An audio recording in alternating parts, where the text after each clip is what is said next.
જ્યારે કુદરતના તેડા આવે છે ને સાહેબ, ત્યારે કોઈના છેડા કામ નથી આવતા. માટે જીવન એવું જીવો કે લોકો તમને યાદ કરે. સમય જેવા બનો સાહેબ, જે એકવાર મળે અને કદર ના કરે એને ફરીવાર ક્યારેય ન મળે.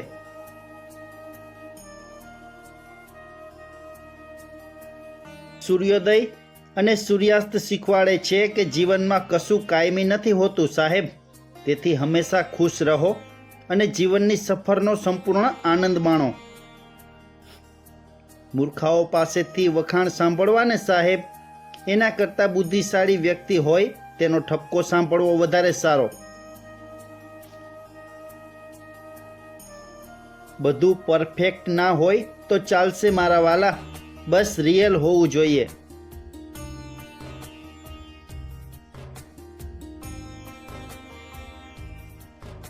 પીપળાના પાનથી શરૂ થતી જિંદગી તુલસીના પાન પર અટકે છે મારા વાલા. આ બંને વચ્ચેના સમયમાં જિંદગી કેટલું ભટકે છે. એકલો માણસ ક્યારેય દુઃખી નથી હોતો. દુઃખી તો એ ત્યારે થાય છે જ્યારે એને કોઈના સાથની ટેવ પડી ગઈ હોય.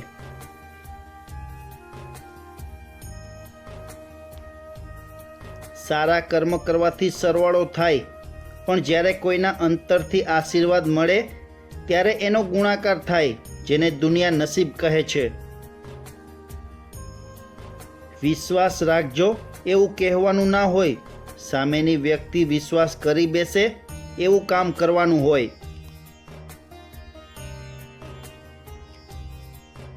જીવનમાં અહંકાર મહત્વપૂર્ણ નથી હોતો સાહેબ, પણ આત્મસન્માન સૌથી વધુ મહત્વપૂર્ણ હોય છે.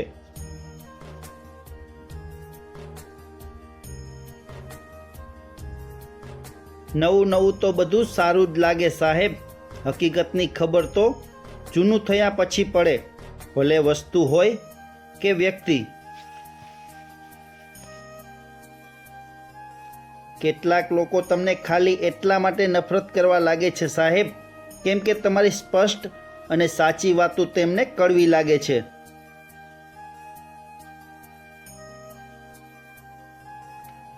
શ્રી કૃષ્ણ કહે છે કે જીવનમાં બધા ખેલ ખેલી લેજો, પણ ભૂલમાં પણ કોઈની લાગણી સાથે ન ખેલતા, કેમ કે આ એવો ગુનો છે જે હું પણ માફ નથી કરી શકતો. માણસ ગજબનો છે સાહેબ, પોતે ખોટો હોવા છતાં પણ માફી નથી માંગતો. ઉલટાનો સામેવાળાને ખોટો સાબિત કરવા પોતાની પૂરી તાકાત લગાવી દે છે. જીવનમાં ક્યારેય પણ કોઈની સાથે તમારી તુલના ન કરો સાહેબ. તમે જેવા છો સર્વશ્રેષ્ઠ છો, કેમ કે ઈશ્વરની દરેક રચના સ્વત સર્વોત્તમ છે. જો ગુલામી કરશો તો મહેનતાણું મળી રહેશે સાહેબ, પરંતુ આઝાદ ફરવું હશે તો કિંમત ચૂકવવી પડશે.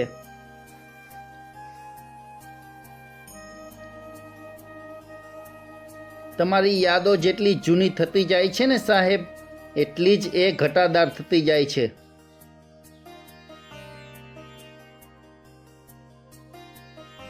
ધનથી નહીં મનથી ધનવાન બનવું જોઈએ મારા વાલા, કેમ કે મંદિરમાં ભલે સુવર્ણ કળશ લાગેલા હોય, પણ માથું તો હંમેશા પથ્થરના પગથિયે જ નમાવવું પડે છે. બીજા લોકોને ખરાબ કે ખોટા સાબિત કરી દેવાથી પોતે સાચા કે સારા નથી બની જતા સાહેબ. એ વાત હંમેશા યાદ રાખજો. જ્યાં સુધી ખોટી વ્યક્તિઓનો અનુભવ ના થાય ને સાહેબ, ત્યાં સુધી સાચા માણસોની કદર થતી નથી.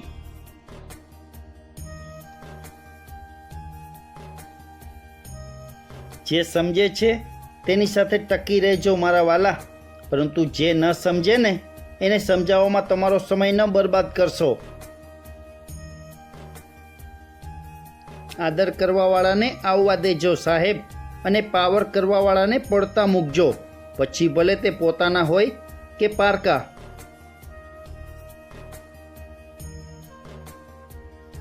સાહેબ, એક વાત જરૂર યાદ રાખજો કે મેં કર્યુંનો વહેમ કાઢી નાખજો.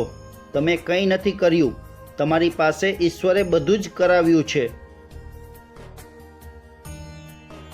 સાહેબ કોઈથી નારાજ ન થતા, કારણ કે નારાજ થતા પહેલાં એમની મજબૂરી શું છે તે ચોક્કસ જાણી લેજો. આંગળી પકડીને દુનિયા બતાવે અને પોતાના હાથે ખવડાવે, બસ આ જગતમાં જન્મ દેનારી એટલે માની તોલે કોઈ ન આવે. જેની પાસે ઓછું છે તેને કોઈ પણ સુખી કરી શકે છે સાહેબ, પણ જેની પાસે અઢળક છે છતાં કહે છે હજુ કંઈ નથી, તેને ભગવાન પણ સુખી કરી શકતો નથી. મંજિલ મેળવવા માટે ભટકવું પડે છે મારા વાલા, કારણ કે જિંદગીના રસ્તાઓ માટે કોઈ જીપીઆરએસ નથી હોતું.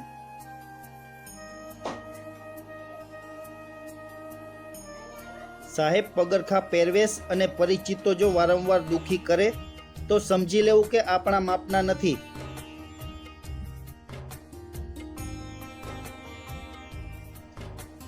સારું કરવા માટે જાત ઘસો તો મૂર્ખનું ઉપનામ મળે, અને ફક્ત જીભ ઘસો તો હોશિયારનું ઉપનામ મળે.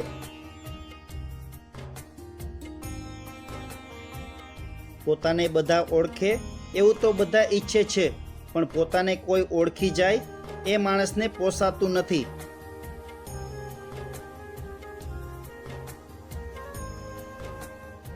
હંમેશા યાદ રાખજો સાહેબ, દરેક ચમકતી વસ્તુ સોનું નથી હોતું અને દરેક મીઠી વાત સાચી નથી હોતી.